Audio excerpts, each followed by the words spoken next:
Thank you for watching this interview and discussion with Candacy Taylor, author of Overground Railroad, The Green Book and the Roots of Black Travel in America, which has recently been released as an adaptation for young adults. Over the next hour, we'll be talking with Ms. Taylor about her work with the Negro Motorist Green Books, highlighting the Los Angeles Public Library's collection of green books, and conducting an interview based on questions submitted by young readers. I'm Amanda Charles. I'm a librarian in Teenscape, the library within Central Library that is just for young adults ages 12 to 19. On behalf of the library, I'd like to thank Ms. Taylor for generously contributing her time. We also want to thank our generous donors, the Lenore S. and Bernard A. Greenberg Fund and the Library Foundation. As a reminder, participants at today's program will have a chance to win a free copy of the young reader's version of Overground Railroad. Just email ecdept@lapl.org for your opportunity to win a copy. To all of you watching, I'd like to introduce Candacy Taylor. Hello, thank you for having me.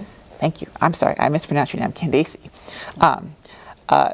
Ms. Taylor is an award-winning author, photographer, and cultural documentarian working on a multidisciplinary project based on the Green Book.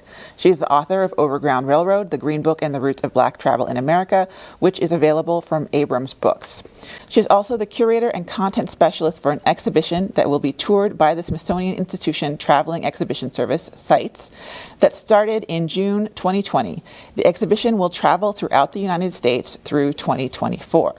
Ms. Taylor was the fellow at the Hutchins Center at Harvard University under the direction of Dr. Henry Louis Gates, Jr., and her projects have been commissioned and funded by numerous organizations, including the Library of Congress, National Geographic, the American Council of Learned Societies, the National Endowment for the Humanities, the National Park Service, the Schomburg Center for Research in Black Culture,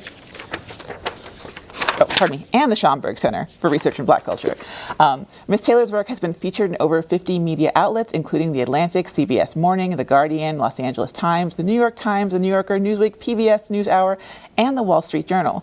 Ms. Taylor lives in Harlem, New York, and I thank her so much for being here with us today in the beautiful Rare Books room of Los Angeles Public Library's Central Library.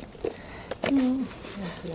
So to start, can you tell us what the Negro Motorist Green Books are and how you first learned of them? Well, the Green Books are a travel guide that was published. They were published for Black people during the Jim Crow era. They were started in 1936 and was published through 1967. So they're really critical in terms of just having that resource and that guide to help people who were traveling, especially during the Great Migration. So they were lifesavers, really. And I stumbled onto them by accident. I was commissioned to write a book on Route 66, and it was a travel guide.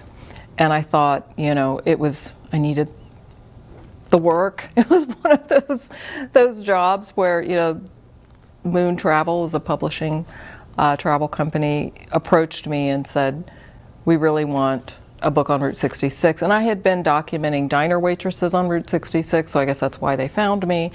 And when I started digging into the history of how these other travel guides on Route 66 were written, 95% by white males, when I asked the question to myself, well, how did Black people travel Route 66? Because there were more than half the counties on Route 66 were sundown towns. And sundown towns are all white communities. They were all white on purpose. And once I learned that, I thought, well, how in the world did Black people do it? And because I'd asked that question, it led me down this rabbit hole. I end up at the Autry Museum in Los Angeles. I'm living in LA at the time. And I realized that, there was in a corner, they had a guide that was a Black travel guide. And I didn't know such a thing had existed. It was the first time I saw a Green Book. I ran outside, I called my parents. I said, do you know about this? What is this thing? And my stepfather knew, but my mother had never heard of it. And that was about 2013. So that was my first, even just introduction to, this was before the movie, this was before, there were some small circles in academia, people who knew about the Green Book, but for the most part, it was still largely unknown that this had been published for over 3 decades. Well, I think you've done so much to bring it to public prominence, so thank you. Can you read us a passage from the adaptation of your book for young adults? Absolutely, and I'm so excited because the adult version came out in 2020, and Abrams, right when I signed with them, they always wanted to do, it was a 2-book deal, they always wanted to do this young adult version. So I'm going to read from the introduction. It's called Are We There Yet? And there's a beautiful photograph of my stepfather, Ron, at age 7. I'm going to put my glasses on. Don't you dare say a word. Ron was sitting in the back seat as his father pulled the car to a stop at the side of the road. His father had told him to be quiet before, but this was the first time Ron felt the words sink into the pit of his stomach. Moments later, the sheriff stood over the expensive 1953 Chevy sedan. Where'd you get this vehicle? What are you doing here? And who are these people with you? The sheriff asked. Ron's father answered, It's my employer's car. He pointed to his wife sitting upright and expressionless in the passenger seat. He pretended that she wasn't his wife and said, This is my employer's maid, and that is her son in the back. I'm taking them home. The sheriff looked and took a long, hard look at Ron's mother and then angled his eyes to the back seat. Ron sat tight-lipped, too afraid to turn his head or even take a breath.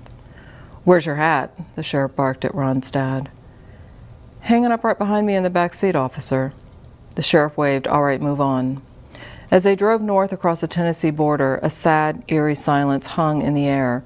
The jovial conversation that they were having right before the sheriff pulled them over had stopped, dead. And although there was no discussion about what had just happened, the gravity of the situation was clear.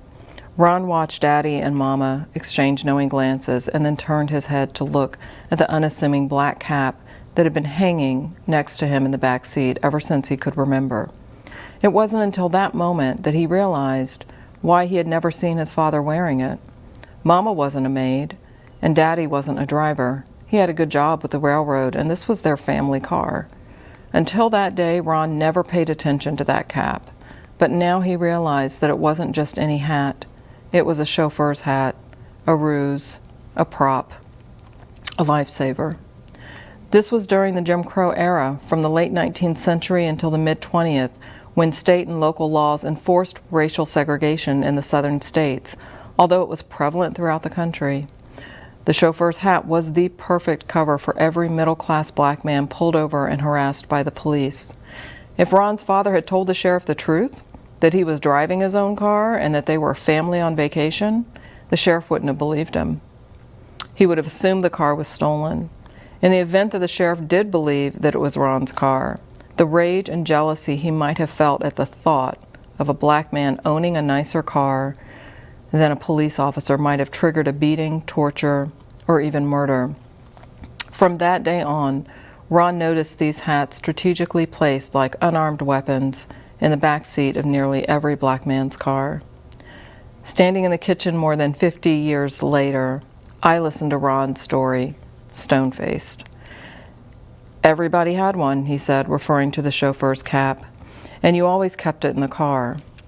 Ron Burford was my stepfather. I had known this man for more than 30 years, but this was the first time he had told me anything about the pain of growing up in the Jim Crow South. It's not that he was a quiet man. Ron loved to talk. He could talk for hours. Mom and my sister and I would try to scoot out of the kitchen before he started in on another one of his long Southern yarns, ones that we had all heard before. But it wasn't until I started the Green Book project that he shared these stories with me. Thank you. So the last Green Book was published in the 1960s. Why is it so important to keep talking about this resource today? Well, the thing about history and especially racism in America is that it's a cyclical process. It's always, we take many steps forward and then many steps back. And so the main reason why Overground Railroad is written chronologically is to show that pendulum of justice, that when it would swing forward and when it would swing back. So just because we changed the laws in 1964 didn't mean that the problem ended. It meant that we had more tools maybe to help mitigate the pain and the trauma that we keep inflicting on ourselves as a society and on people of color. So I think it's important that we see the resonance and different echoes of history kind of coming back. You know, when I was doing this research and I was on the road, and Trump was elected in 2016, Charlottesville was happening, there was all of this just almost disbelief amongst many Americans that how could this be happening in 2016? That is the reason why I wrote the book the way I did, because we should not be asking ourselves that question. We should not believe that just because we've reached this milestone in time that the problem ended. And it's something that we are always going to have to know and fight for, equality. It's just, unfortunately, I think that is I think a country that's trying to do what we're trying to do, that's our framework. That's how we have to really think about this issue, not that we're just going to be over it. Thank you. And what do you most want your young readers, the readers at whom this young adult adaptation of Overground Railroad is aimed at, what would you like them to know most about the Green Books? Well, I would like to have that inspire them to believe that there are simple solutions sometimes to really complex and hard problems. And I think the beauty of the Green Book is that Victor Greene was a postal worker from Harlem. He had a 7th grade education. He was a very distinguished man and a very intelligent man and a brilliant marketer, but at the same time, he just was solving a very simple problem that he was having in his neighborhood in Harlem.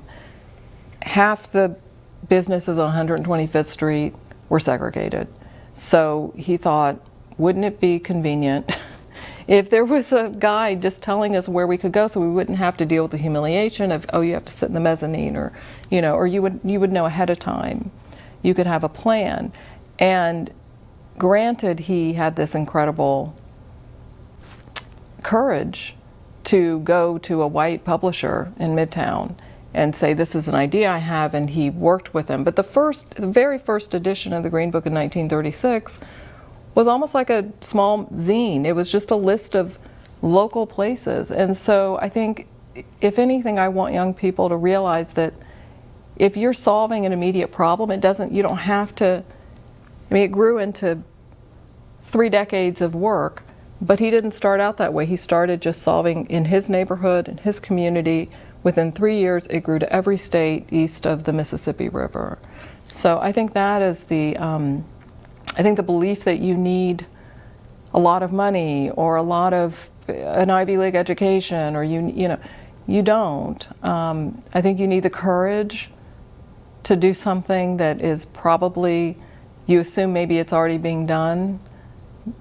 Just do it anyway, because your take on it and the way that you do it, there were nearly a dozen other Black travel guides, and we're talking about the Green Book because this was the one that was in publication for the longest. It had the best kind of branding, consistency.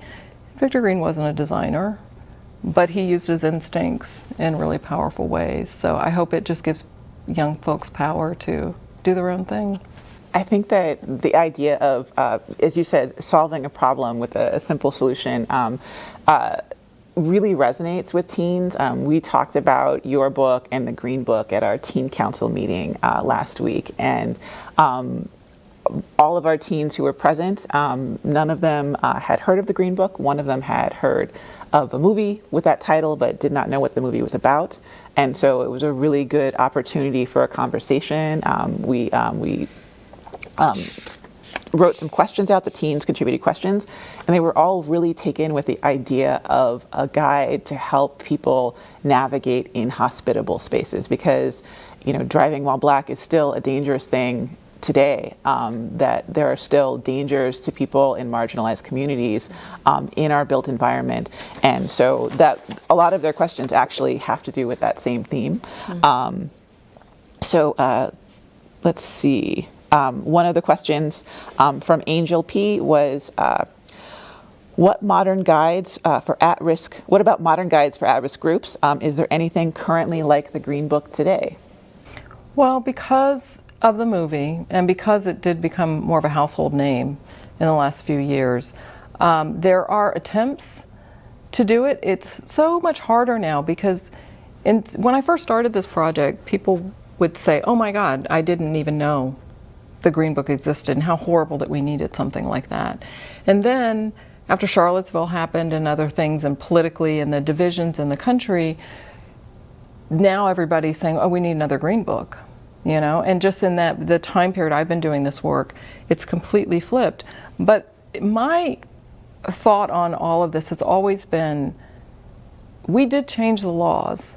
Technically, the Green Book was providing literally places for you to be because you were shut out of other parts of the country, you know. So I think they did, 1964 Civil Rights Act did make it legal for you to go to those places. Now, a couple years ago, right, you could go into Starbucks and still get arrested. So that reality is still there. It doesn't mean you legally have a right to be there. It doesn't mean you're going to be comfortable. The Green Book never resolved the problem of getting from A to B alive, right? So those forces in our country in terms of safety and being secure, I don't believe that another Green Book is going to solve that problem. And so I want us to think even deeper about, how does capital create division? I mean, are there more Black-owned businesses that we can actually support? That of course people of all races will go to, and you know, whether it's the LGBTQ community or the Latinx community or now, you know, Asian Americans. I mean, there's always going to be different groups that are targeted in our country.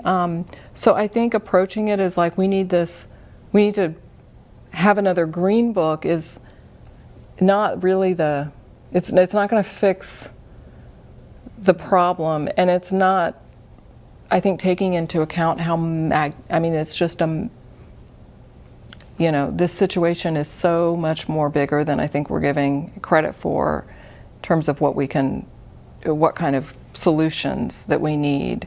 And so I want us to push, you know, institutions and systems that are so unequal to really right those wrongs. And then we will feel more comfortable just in any space in this country. But it's you know, I think that if you have more people in your life who own businesses, making sure that they hire more people of color, or, you know, Hollywood has this inclusion contract now where, you know, certain actors will not be on a set unless they've hired a certain percentage of minorities. So I want us to think on that scale of, where do we have access and who do we know that actually makes decisions, and make sure that they are including everyone. In addition to providing advice for safe routes and travel, the Green Book, as you say in your book, also served as a guide to Black-owned businesses in the United States. And I think that you make a really good point that was maybe something valuable that we don't have as much of today. Can you talk about that? And if there are any resources, I think this is another from our teens, comparable today. Well, yeah, Black-owned businesses, I think, are, you know, the Green Book was almost like a yellow pages, more so than a travel guide, because there were so many different kinds of businesses listed. It wasn't just what you would find in a AAA guide, right? It was, in addition to the hotels and the restaurants, there were sanitariums and doctors and haberdashers and liquor stores and taxi companies and real estate offices and banks and pharmacies, you know. So it was incredibly diverse, and it was this huge sample, because the Green Book would take you at least to the communities where you could get your hair done, you could get, you know, if you had ran out of or lost your medication, you could get everything taken care of in that neighborhood. And because America was so segregated, that was easier to do, right, than it is today. Although we still have incredible segregation, and redlining is still in effect, honestly, in some ways.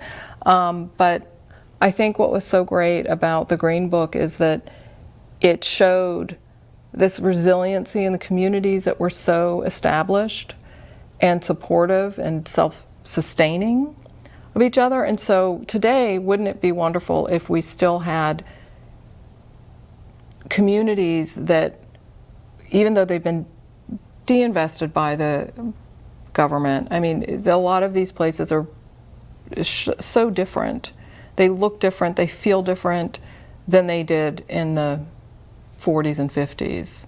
And even though I don't want to paint it as that it was this mecca back then, but they were, because of segregation and because they were kind of left alone by these other systems and tenets in society, there was no pressure to try and get a bank loan from somebody outside, from a white bank, to have your own business and then have to compete with downtown, places with white companies that had more marketing power. They weren't competing on that level. But within the community, it was such a necessary business that it survived and thrived and was successful. So again, it's the way that the country operated at that time made it easier for these black communities, I think, to have these self-sustaining businesses. So to try and say we should just have more black businesses today, I think again in theory that's a great idea, but until we have more banks that are going to give equal capital and opportunity for people to open up their businesses, that's really the difference, and that's where we're operating today. And I think even some white-owned businesses are competing with global, outsourcing of labor. So it's complicated. But the bottom line is, yes, the black businesses that are here, we have to support them. We have to celebrate them. And I think, and not just by black people. And I think, we have reached a time in our culture where so many people do want to be a part of this transition. So, I think it's wonderful to see the level of entrepreneurship that at that time was, I think it was a survival technique, but it's really empowering because the number of black businesses you see in these cities we don't have today. Can you talk about the effect of the interstate highway system and mid-20th century urban renewal programs, the effect that those things had on the black-owned businesses featured in the Green Book? Again, yes. I mean, this was, 1956 we have Eisenhower, and all of a sudden the freeway in some ways was really a blessing to black folks because you could skip over a lot of those the main streets where you had to stop at every block, and these were white communities. Some of them would be sundown towns, and so you were more susceptible to being pulled over or harassed. So it was safer to just take the freeway. But at the same time, they built those freeways on the backs of black communities. And so when I was doing a lot of research in the field, I would just see where there would have been maybe 20 Green Book sites, and it's just been replaced by a freeway. So they literally tore those businesses down, they tore these communities apart, and they largely did this in black communities. So it was a double-edged sword. It was really hard. A lot of these places never came back. Of course, if you didn't have to go through the streets and actually stop to go to the pharmacy or utilize services in that community, all of a sudden they were just bypassed, and so they missed a lot of money, and it was the beginning of the end in terms of how these neighborhoods were actually self-sustaining. I think that's really interesting. I think that maybe, I don't know if you feel the same, that this is something that young people could do is to look at their environment and look at the way the freeways run and how they cut through communities and what that means, and what it might have been like before it was there. Yeah. So another question from our teen volunteers. So one of the things that was really remarkable about our discussion at our teen council meeting about the Green Book and about your book was that none of our teens had learned about the Green Book in schools. They were all shocked. Some of them were like deeply upset. Why didn't I learn about this in school? Why isn't it being taught? So from Kurt W., he asks, do you think that this is something that should be taught in schools? And why do you think it isn't currently, the Green Book isn't currently taught in schools? Well, of course, yeah, absolutely, it should be taught in schools. I think there are a couple reasons why it's not. First, because we're just still learning about it. I mean, this is new, and even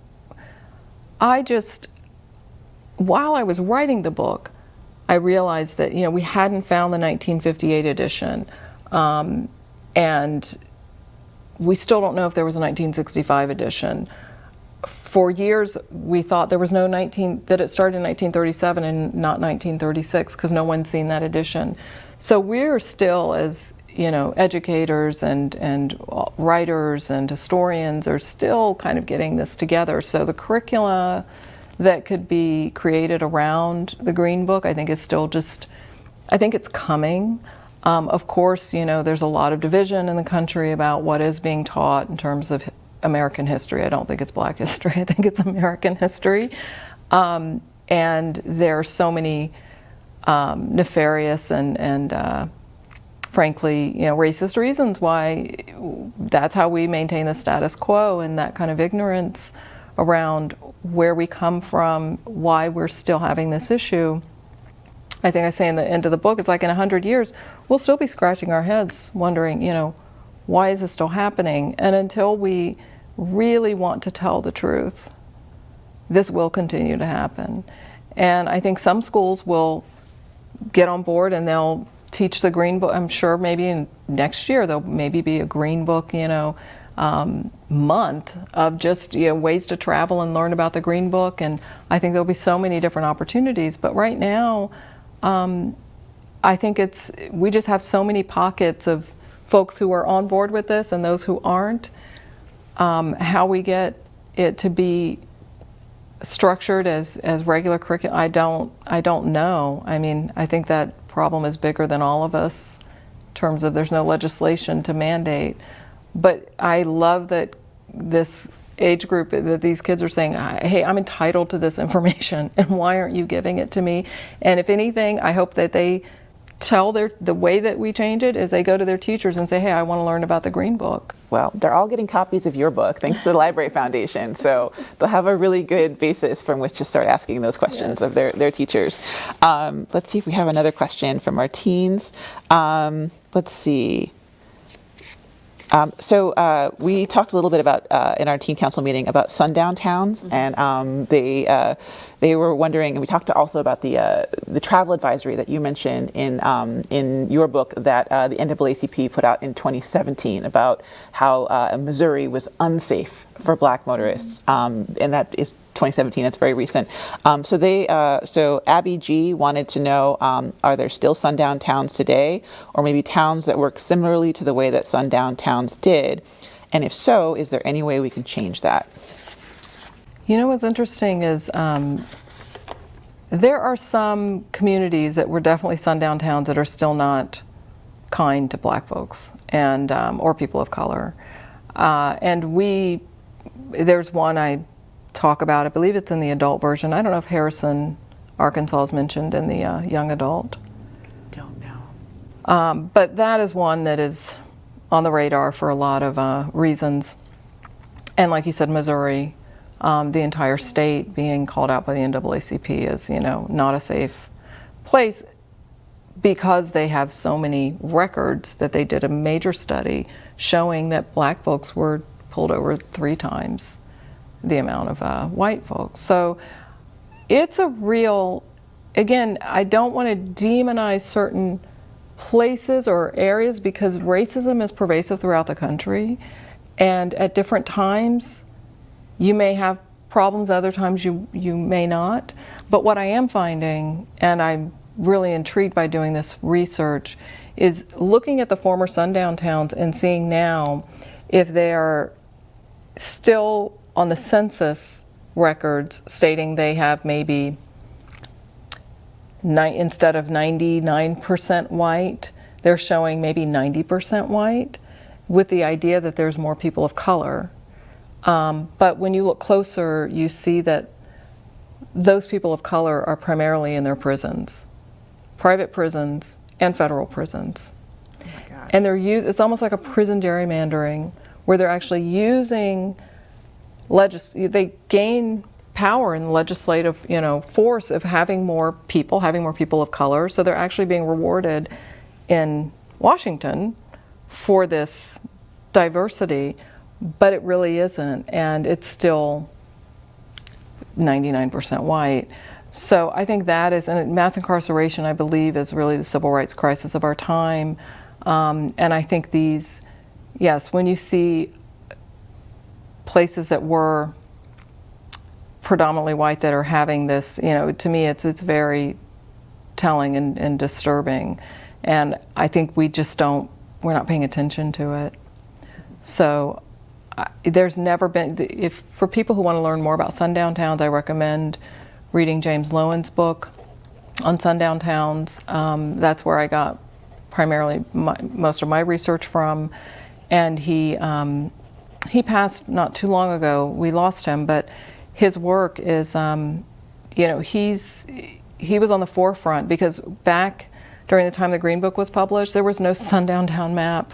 There was no way you would know if you were going to stumble into, something. There would be a sign there saying "Inward, don't let the sun set on you here," or there'd be a bell that would ring at 6 p.m. and that was telling the black laborers and domestics to leave the county because they couldn't be there after 6 p.m. So I think it's, there were a lot of sundown towns. I'm not saying most of them are fine. They're not, something happened in their past and you would never know it today, and they have people of color who are in office, and so it's not I don't think it's a red mark just because it was originally a sundown town. These places have changed, but some of them haven't. This is not on my list of questions, but I'm thinking as you were speaking about them, about towns, former sundown towns like Glendale, California, which have apologized for their role in supporting white supremacy with their policies. And if you had any thoughts on that movement? Wouldn't it be amazing if these towns took it upon themselves to look at James Lowen's book? And also there's a great website where they can go and they can just click on the state and see. And if they were involved in some of this history, what could they do to rectify that? I think that would be amazing. And I love it because the point isn't to make people or systems or governments feel bad necessarily. It's to really right the wrongs and repair the damage.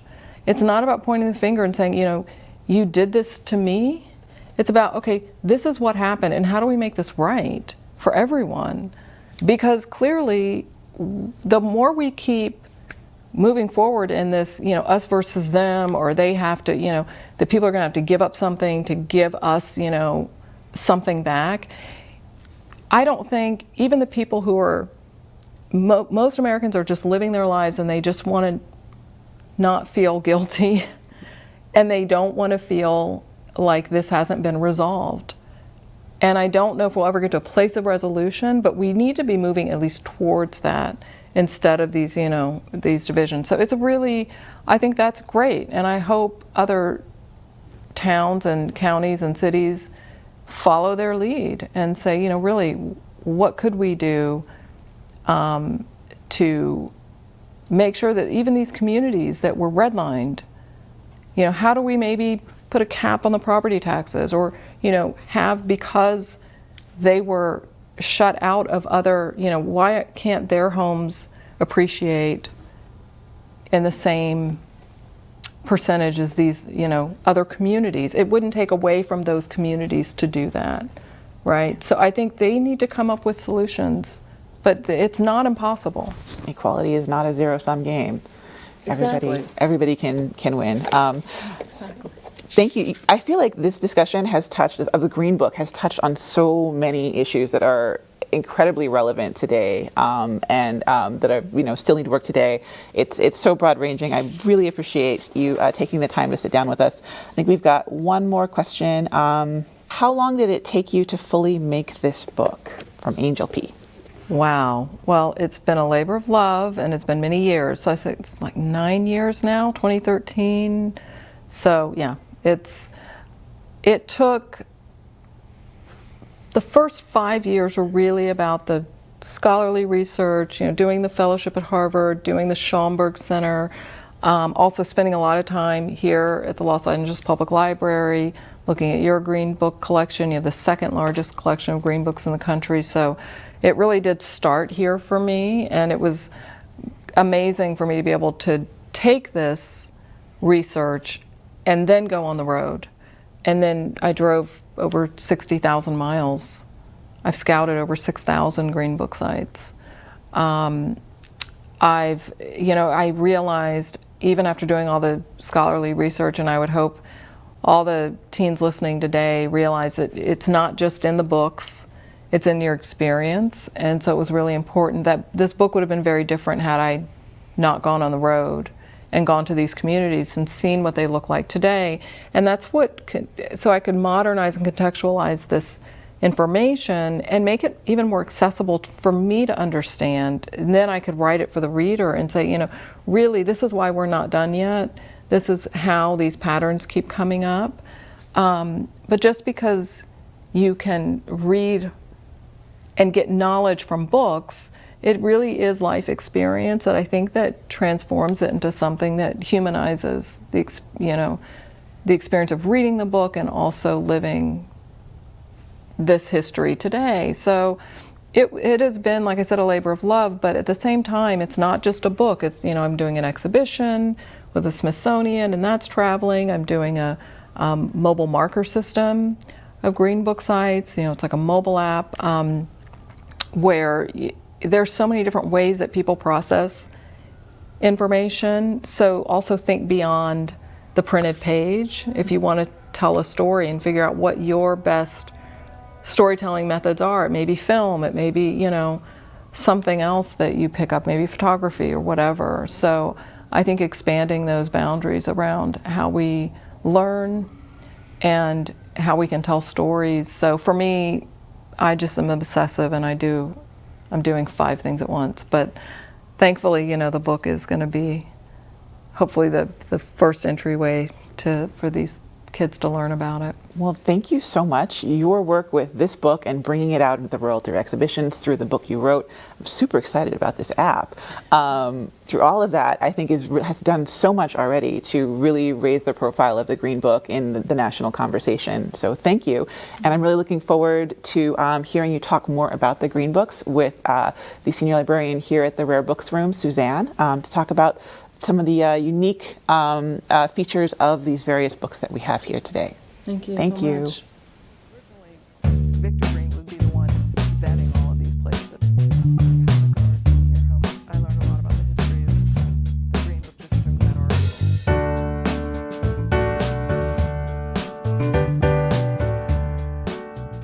Hello, my name is Suzanne M., and I'm the Senior Librarian of Digitization and Special Collections. I'm so pleased and honored to have Candacy Taylor here to talk about our collection of Green Books, which she used during her research for Overground Railroad.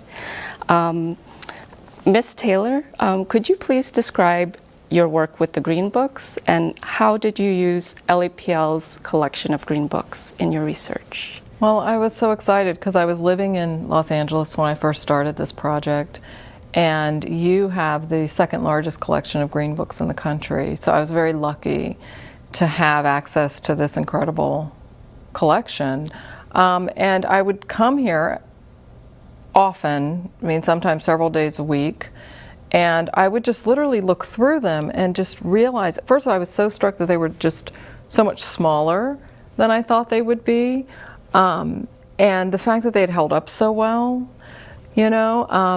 and that each listing, even though it just had a name, obviously it was so exciting to see that there was stories and people behind all of these individual listings, and to see how many were just in one book to me was really surprising, because everything is laid out by state and then city and then type of Green Book. Because when I first started this project, the Schomburg Center had not digitized their entire collection online, so we had very little information. Wikipedia said there were 1,500 Green Book sites, and I've cataloged over 10,000 of them. Wow. And it wasn't until I came to the Los Angeles Public Library that I realized there's got to be more than 1,500, because you had multiple editions, and I could see that there were so many per page. So when I started adding it up, I thought, oh my gosh, there's so much here that we just don't know yet. And I never would have come to that realization without coming here and learning about the books. Yeah, and the Los Angeles Public Library actually had subscribed to the Green Book throughout the 50s and then in the early 60s, which is amazing, considering the library had its that fire in 1986. These books survived that time. These books, they don't have a reference stamp on them, so these must have been available for patrons to check out. So the fact that we have the entire run from 1952 to 1963-64 is pretty incredible. And it's also the first time I've heard of a library actually subscribing to the Green Book. To my knowledge, no other library has done that, so that's also incredible. Yes, so it must have been a socially conscious librarian who was working at LAPL who helped us obtain that subscription. Miss Candacy Taylor, what other cultural institutions are you aware of collect the Green Books, and did you do research? What other institutions did you go out to do research on the Green Books? Well, thankfully I did get a fellowship at the Schomburg Center in Harlem, New York, and that is the birthplace of the Green Book, and they do have the largest collection. They have 24 editions. So that was in 2016, so 3 years after I'd started this. I was here from 2013 to 2015, but again, these are so rare. I mean, when I first started the project, I could find one on eBay every once in a while. I didn't buy them because they were still a few $1,000s. But places like the Schomburg now have purchased, I think the last one went up for auction for $30,000. So now they're very precious and they're under lock and key, but very few institutions have copies. They are difficult. Even for the exhibition we're touring with the Smithsonian, finding an actual Green Book to tour was extremely difficult. So even those institutions that may have 1 or 2 copies are not willing to even loan them out to the Smithsonian. So again, the fact that you have so many Green Books is unheard of, and the fact that clearly they're in your rare books collection is where they should be because they are so rare. You are the second leading institution with these books. And we have a few here that we're going to have Ms. Taylor talk about. This first one, the 1956 edition, is different from previous editions. Could you tell us why it was different? 1956 was an important year for the Green Book because it was a completely different layout. And before, there's a 2-column layout, and now we have a single column.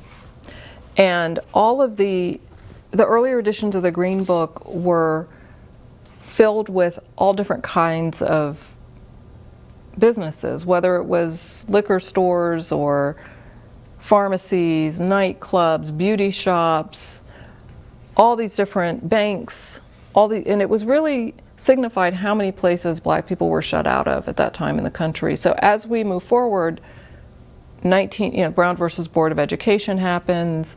I think the writing's on the wall that integration is coming. The Green Book now looks more like a AAA guide than a black yellow pages, yellow pages of black businesses. And so all of those nightclubs and the other things that made the texture of the Green Book so interesting, funeral homes were in the Green Book, those are all gone.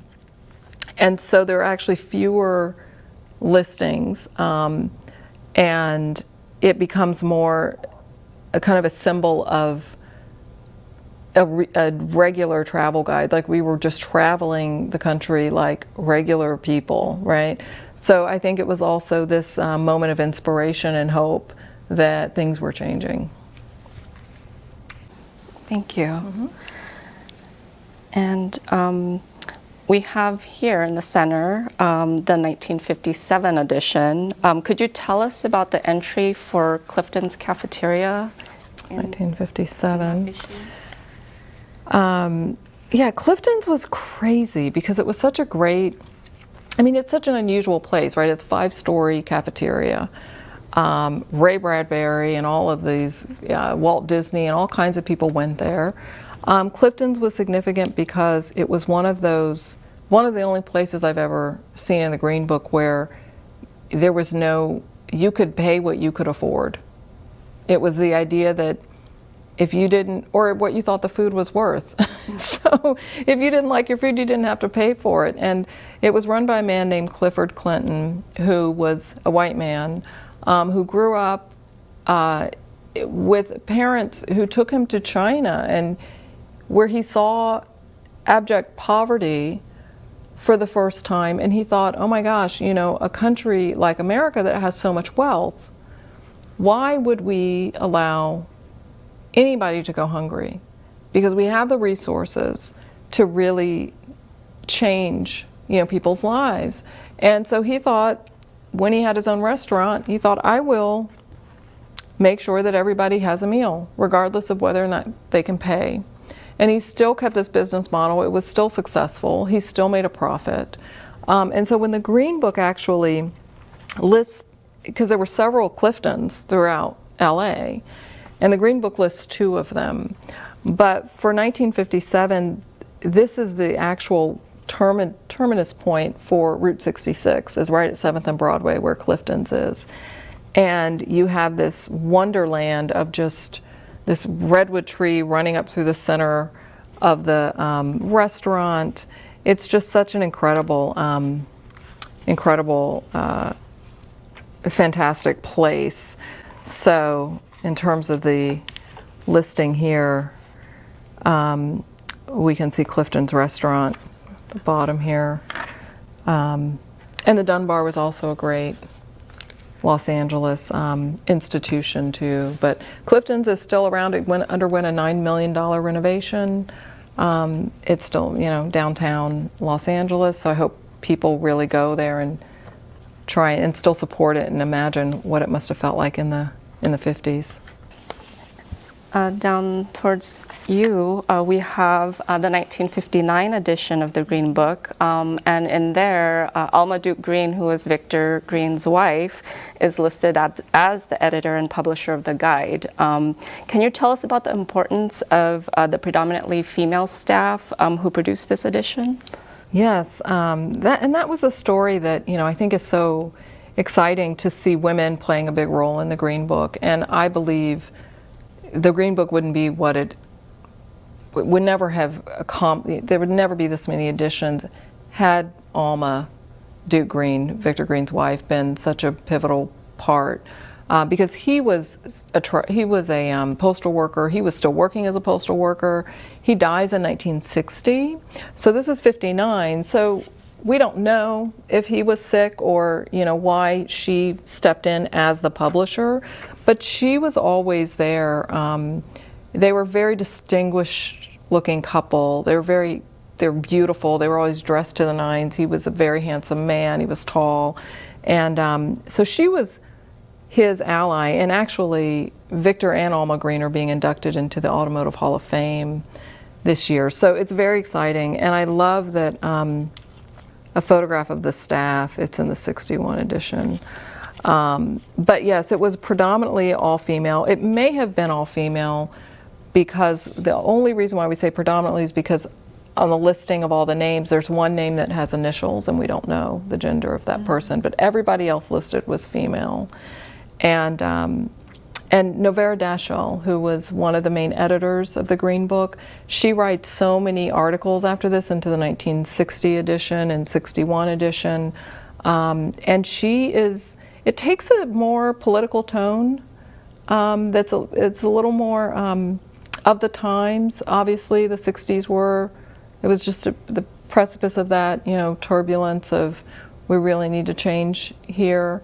And she was speaking to that. So it does change its tone after Victor Greene passes, but it's even a more kind of powerful guide after, and then we have 1960, which is the first time we have a decidedly looking black character on the front, and he's young, and he's got the world in front of him, the globe, and so it really becomes a more just symbolic guide for its time and for black power. And they take off the word Negro. Yeah. Negro is not, in 59 edition, it's the Negro Traveler's Guide. Yes. And then in 1960, it's the Travelers, So also making that distinction, I think, was strategic and for a reason. Well, thank you so much, Ms. Candacy Taylor, for stopping by and speaking with us about the Green Books. I hope that students out there, when we have the capacity to take groups again, will talk to their teachers about making a class visit here to look at the Green Books in person. It's not quite the same as it's not quite the same seeing the digitized versions from the New York Public Library. You want to see and viscerally experience the Green Books here. And of course, anyone who would like to can make an appointment to come see the books individually as well. Just visit lapl.org/rarebooks to complete an appointment request form, and we will set up a time for you to come see these books. And I want to thank you once again, Ms. Candacy Taylor, for spending this afternoon with us to talk about the Green Books. Thank you so much for having me. I'm so excited that you have this beautiful collection. Thank you. Thank you for writing the very important Overground Railroad, which is available for checkout at the library, and the Young Readers Edition, which will be added soon to our collections. And I hope that, as more people learn about the Green Book and the history of race in America, that, as you say in the end of your book, that people will come to a place where people stop repeating history. Yes.